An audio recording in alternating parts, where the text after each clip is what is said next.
What was your annual salary as a gardener? Between 1 and 2 grand a month. And you're making 4 grand a month, and you've got another deal that's going to make you a lot more than that. I mean, with these big places, we're taking massive risks. It's kind of like high risk, high reward. How hard do you work now compared to how hard you did work when you were a gardener? I don't really work much at all now, to be honest with you. How much rent are you paying for that? 7 grand. But we're charging about £1 grand a night for that. How do they feel knowing that you're making so much profit from their house? What's happening, folks? Welcome back to Winners on a Wednesday. I'm sat here with a guy called Max Baker. He became financially free, was a gardener, became financially free from one property. It is a mansion. He doesn't own it, but he will own it. And it's making him £3,000 a month, and he secured it with 0 of his own money. Is that fair to say? 4,000 a month, but yeah. 4 grand a month. 4 grand. There we go. Well, welcome to Winners on a Wednesday. Thank you for having me. So the reason I wanted to get you on the show and to pick your brain is because you were starting out. You were a gardener, very nervous about even coming to the crash course. Yep. Social anxiety through the roof. In fact, I had to drag you to come on the show because your anxiety was spiking. But you've quit your job. You've stopped gardening. Making 4 grand a month, and it's pretty passive. Yeah, it's pretty passive. I make the most of the house and just go there myself when it's not booked up. So it's kind of best of both worlds. You get to stay there yourself. It's got a hot tub, all that sort of stuff. So you make the most of it. How much is the house worth? This one is probably 700, 800, around that sort of mark. £700,000? Yeah, 750 to 800. What £1,000. about, and is that the first one that you secured? That isn't the first one I secured, but it's the first one we've got at the moment. Yeah, yeah. So we took on a 2-bed apartment in Brighton a few months ago, and that was doing about 2.5 grand a month, 2 grand a month. So I thought, right, I'm quitting my job now because that's what I've got into the trade in. Yeah. Quit my job, was doing really well, and then 2-3 months later, there was a head lease restriction, which just threw us all out the window sort of thing. So we had to just give the place back and stuff like that, which was horrible. That's awful. Yeah. That should never happen. Yeah. So you lost your first deal. We're going to go into the detail of that because if people are watching this and they go out and get deals. Yeah, definitely. And that's the thing. There are things that can go wrong and you can prevent that and you can prevent losing money, but you need to be aware of the pitfalls as well as the opportunity. Definitely. So you had a bunch of nonsense with that first deal and you'd quit your job. How did you feel then if you'd quit your job because you had a deal but then it fell through? Then presumably you then had 0 income. I was crapping myself a bit, to be honest with you. But then we just thought, right, now this next few weeks we're just going to focus and just hit the phone. Yeah. And then we stumbled across this deal. Actually, it was towards the end when I started to get a bit depressed and like, I think I'm just going back to work. I can't do it. And then You're a gardener again, almost. Yeah, literally. So I literally messaged one person on Open Rent, didn't even ring them, anything. And they had a viewing the next day. And I was there for about 3 hours at the viewing, probably looked around the house for like 5 minutes. The rest of it was just sitting down talking. And they wanted to do the rent to rent with us. So, yeah. So we're going to go into the details of the house. It's in Brighton, right? Yeah, Brighton. So how are you making 4 grand a month from it when you don't own it? Yeah, so we pay the rent and then we let it as Airbnb and all these other platforms. How much do you pay to the landlord? 3,500. 3.5 grand? Yeah, 3.5 grand. And you make 4 grand profit? Yeah. Why don't they just rent it out themselves? Well, these landlords, they had thought about it, to be fair. Had they? But Airbnb. They just thought it's just too much hassle and they've moved off abroad, so they're not really too fussed. How do they feel knowing that you're making so much profit from their house? They're completely fine with it. They don't know how much we're making, but they're fine with it. They just want the circle of they get their money, I get my money, and just repeat sort of thing. They're just happy to... And I guess their money is guaranteed. Yeah, it's the same every month. They know what they're getting. Your money might fluctuate a little bit. Exactly. You've got to work for it. You've got to, and you've invested a lot into your education of how to run the business. You know, do you know there's a lot of landlords that see people doing rent to rent on their property, making a fortune, and there's a lot of landlords that at the end of the contract, at the end of the 3, 4, 5 years, whatever, will then run it themselves. Do you know how many of those are successful? Nearly 0. Well, there was a place we were going to take on, and the landlord actually decided to do it themselves. Yeah. I don't think they're doing it anymore. So no, because if you don't know what you're doing, it's like any business. It's like if I decided to be a gardener and got like, you know, trying to do all the hedge trimming and everything like that, I don't know how to do it. Yeah. I'm not skilled, I'm not competent, not trained, never been to college, never got work experience doing it. So I'm going to mess it up. If I might see my gardener and think, oh, I could do that. It's the same when people see, oh, I could put it on Airbnb. Yeah. It's not about putting it on Airbnb. It's about pricing it rightly on all the different online travel agents, systemizing it correctly, having a Stripe account, collecting payments, collecting ID, having all your email sequences in place. It's a business. Yeah, exactly. And you know how to run the business, and that's why you're making the money. So Have you got any other deals since that big one? Yeah, so we put the keys up to a £2 million house in March. Damn. So that'll be good. That's going to get about £1,000 a night. Is it the same owner? It's their best friends. So, yeah. That's the thing. Through one deal, it just repeats. It does. How much will that make profit? About 7-8. 7-8 grand. And the one we've got at the moment, we're only getting about 50-60% occupancy in the winter months. Wow. So hold on. Talk to me about this. So on average, you're making £4,000. Yeah. Profit from the one that you've got currently. Yeah. And that's not, oh, maybe we might. You've had that for how long? How many months? 3, 4. And even in the winter months? Yeah, that's winter. And we're not even fully booking it out yet. So in the summer, it's going to be a lot more. Mate, yeah, because you're near the beach. Yeah, exactly. That must be a good feeling. How hard do you work now compared to how hard you did work when you were a gardener? I don't really work much at all now, to be honest with you. It's more just chilling out at home, probably look at my phone a few times and just check how the place is going, sort of stuff. And yeah. And you're making £4,000 a month, and you've got another deal that's going to make you a lot more than that. Yeah, a lot more. Jeez. So what would you say the hardest thing is about getting into the business?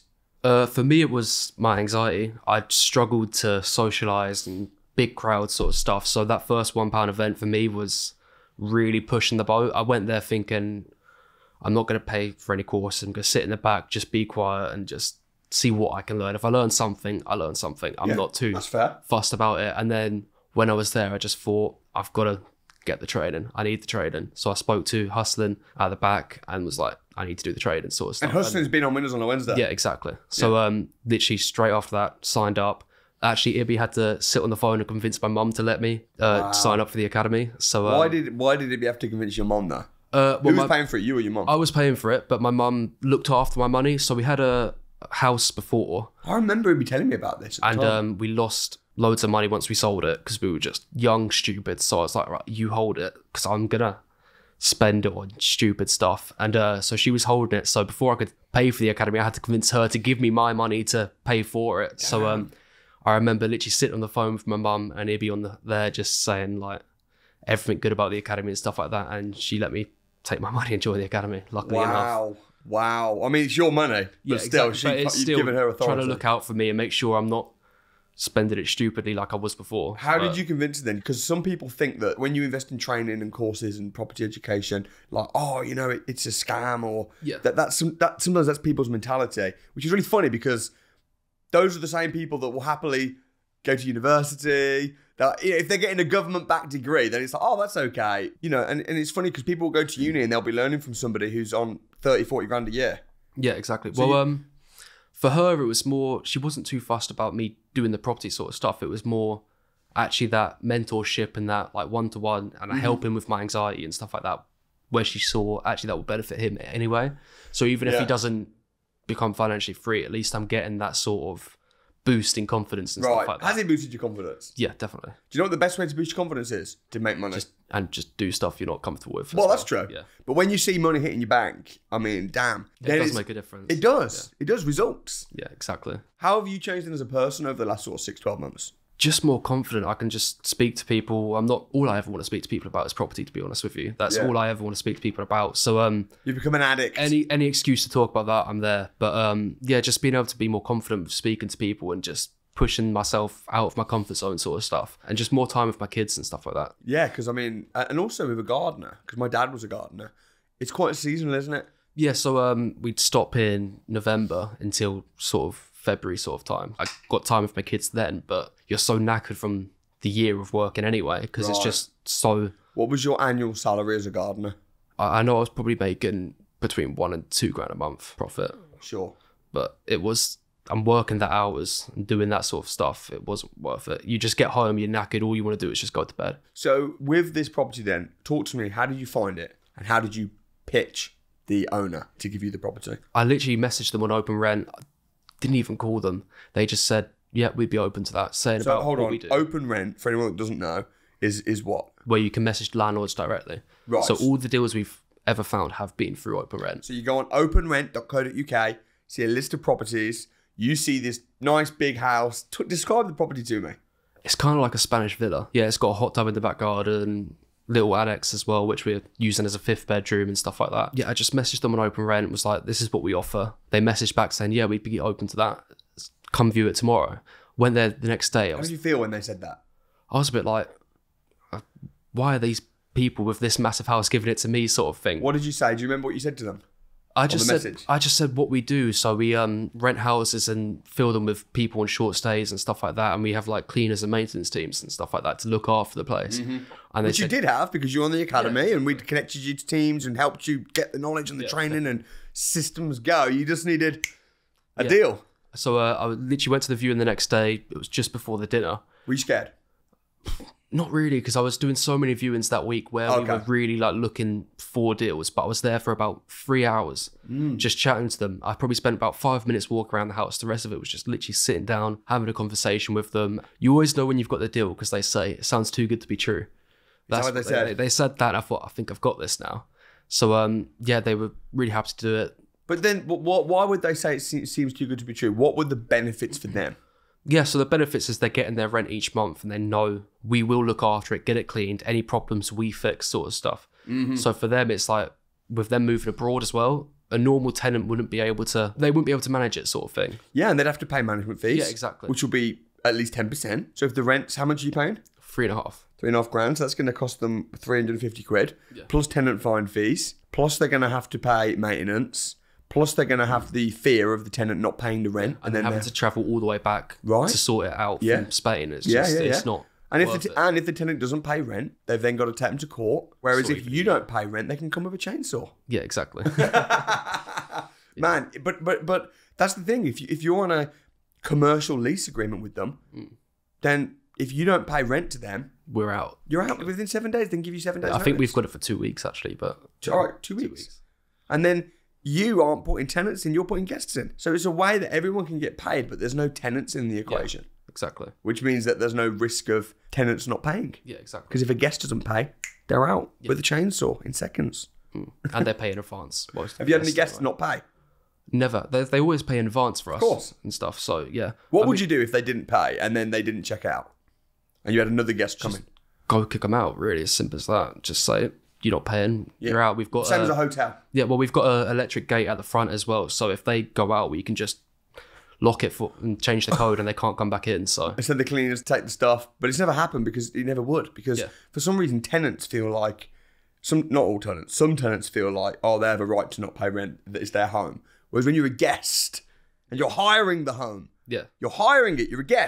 They look after it a lot more as well, I find. Do you reckon? I think Have you had parties and stuff?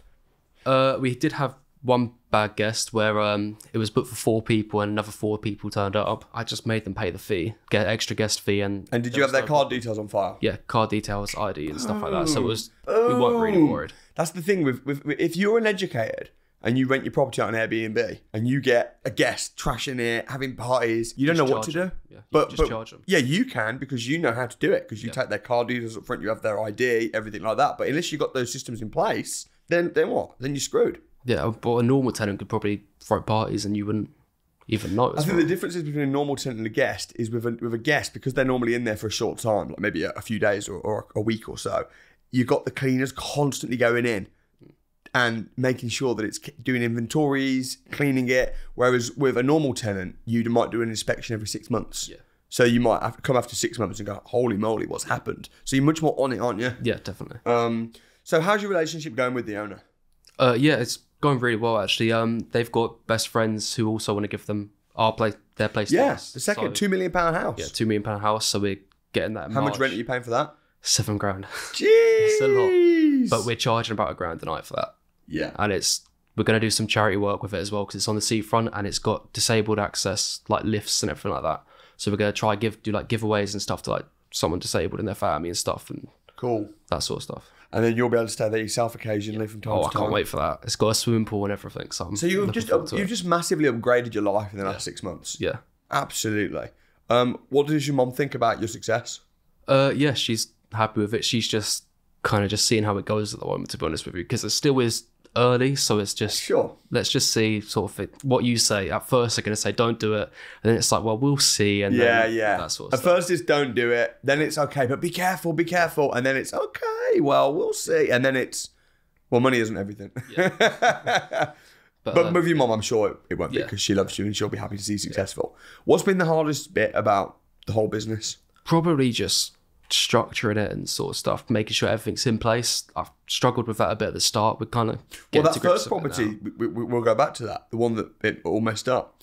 So talk to me, what happened exactly, and why did you end up having to give the keys back? Yeah, so well, I mean, we took it on because it was the first deal. We kind of rushed into it. We really liked the place. The landlord said to us, "There's no restrictions in the head lease. You can't see anything." Turns out they've worded it quite awkwardly, so you can't. To the average person, you're not going to know they're not allowing short stays. So we got letters like a few months later saying this isn't allowed, so on and so on. From who? From the head lease. From the freeholders? Freeholders, yeah. Really? Saying, like the management company and stuff saying we're not allowed to be doing it and stuff like that. So basically, for anyone that doesn't know what you're talking about, if you own an apartment, the apartment is owned by you, but you don't own the communal space, the land, that's the freeholder. Yeah. And there's an agreement between the freeholder and the leaseholder. And in that agreement, which is a head lease, sometimes there can be restrictions that say, in this apartment, you cannot allow people on short stays. And like I said, they worded it quite cleverly, so to the average person. It's vague. And they were literally threatening legal action, everything like that, saying the last person that did this got charged £16,000 and stuff like that. So you have an agreement with the owner of the property, which is fine. Yeah. But the owner of the property has an agreement with the freeholder, which is not fine, which says that they can't do it. Yeah. So what were the lessons that you learned from that to prevent that ever happening to anyone ever again? Well, firstly, check the lease. Every time we take on a place now with an apartment, we'll look for the lease. But you ask the landlord to provide you a copy of the lease, do you? Yeah, we'll look at it this time. Last time we didn't look at it, we just took his word for it, sort of thing. But we don't really have to worry about it too much now because we're taking on houses, so there is no restrictions like that. So, yeah. So with apartments, another thing is, if you're getting an apartment and you don't know if there's a head lease restriction or some issue, it's really important that the agreement between you and the landlord says that if the landlord hasn't been upfront about anything, and as a result, you end up having to terminate the agreement, and if it's the landlord's fault, effectively, which in this case it was, it should say in the contract that the landlord has to reimburse any setup costs that you put into the deal, meaning you will lose no money. Yeah. Did you have that agreement? We did have that, but I mean, when we had to give it back, we were breaking even on how much we put in and stuff like that. So we just thought it wasn't worth the hassle of maybe going back and forth arguing with him to reimburse. So it was just like, let's just give it back. You didn't lose financially, you lost a bit of time. Yeah, you just took the hit. So it was just like, let's just give it back then. But these are all things that need to be drawn up properly with rent to rents. Yeah, definitely. Another thing is, if you've got a rent to rent, how long is your lease with your current landlord? So this one is 12 months, and then after that, we're going to focus on taking it on as a lease option. Sure. So you've got 12 months, you get to know them, they get to know you. Typically, it's 3 years, but we've done 12 months and then lease option after that. And how will the contract then change? What will happen with the lease option? We'll just negotiate the lease option, the price we're going to pay, and just go through all that sort of stuff. So what is a lease option? Basically, it's kind of like you do with a car, where you buy it in a few years' time like for a the PCP. price now. Yeah, for the price now. Right. So you agree a price now. And then pay later, yeah. Sure. So a lease option on a house in Brighton would be, we'll continue paying you £3,500 a month, but then in 5 years, we'll buy it. We'll buy it for £1 million or whatever the price is. And at the end of the term, you then know you've got the option to buy it for $1 million. So you're saving up the money. You're making sure the property's kept really good condition. But then from the owner's perspective, they know they've got a nice person paying the rent who's got an incentive to keep it in good condition. And they've got time to then not focus on the capital gains tax. They didn't really want to have to pay that straight away as well. So it was just doing that sort of stuff. Which is a really good point. Because also as well, if they've got a lot of property, if a landlord owns lots of properties and they want to sell the portfolio, if you sell your whole portfolio all in one go, as you mentioned, you get blasted with capital gains tax. Yeah. Whereas if you just sell one property a year, you can stagger it, and then it massively decreases the amount of capital gains tax that you pay. So that makes sense. So what have been the biggest lessons then that you've learned? Lessons? Just check the head lease restrictions. Yeah, that's a big one. If I'm honest with you. There's not really been many lessons I've learned, to be honest with you. It's just push yourself, really, and just go out there and do it, put everything into it. I mean, with these big places, we're taking massive risk. Yeah. But it's kind of like high risk, high reward. Is it worth it? Yeah. If it works off, you may as well, so... How are you financing this next property? Because presumably if you've got to pay $7-8 a month rent, then you've also got to pay upfront rent, maybe a deposit. You've also got bits and bobs furniture. Like, how are you financing? So a lot of the furniture they're going to leave us, which happened with this place we've got at the moment as well. Are you paying deposit? No. So we're going to pay 3 months upfront rent instead. That's which nice. we did with this one. It's a lot of money up front, but It is, actually you're paying that rent anyway. Right. So it just gives you time to kind of chill out when you're getting it ready and not thinking we've got to get people in here now to pay for the rent next month. Exactly. So we did that with the first one and we thought No deposit, furniture in place, Yeah. 3 months rent, but then you're going to get that, you're going to start getting bookings in straight away. Yeah, exactly. And we've already got bookings for over $1,000. So what is the vision then? So what you're doing this thing, you're renting houses, you're renting them out for a higher amount, making good money. What's the end goal? Now, next year, we're going to start looking at BRR sort of projects and moving on to that sort of stuff. Because these two kind of cover us financially. We don't When really you have say to us, worry. what do you mean? Me and my partner, sorry. You and your partner? Yeah. So they kind of cover us. So we don't really need to take any more on. So we're just going to focus on owning stuff now. And yeah. What did your partner think about what you've done? yeah, she loves it. She happy? Yeah, she's happy with it. How's life changed? Just more time, if I'm honest with you. That was the main thing. Just get more time and sort of stuff. I've not really started upgrading my life yet with buying stuff. It's more just spend some time with the kids and stuff like that when they're young. How's it been working on the academy? Oh, I've loved it. Every minute of it, yeah. I've absolutely loved it. What would you say to somebody that was thinking about investing in property training, getting in the community, I say to everyone, just do it. Sign up for the academy because it is the best thing I've ever done. Well, I can't wait to see your next property. I'll come down, as I said, and I'll see it in person, draw some lessons. Thanks for coming on the show. Thank you for having me. What was it that made you agree to come on Windows on a Wednesday? Were you nervous? Oh, crap at it. Really? Why? Again, the anxiety and stuff like that. So, yeah, it's always pushing that comfort zone sort of thing.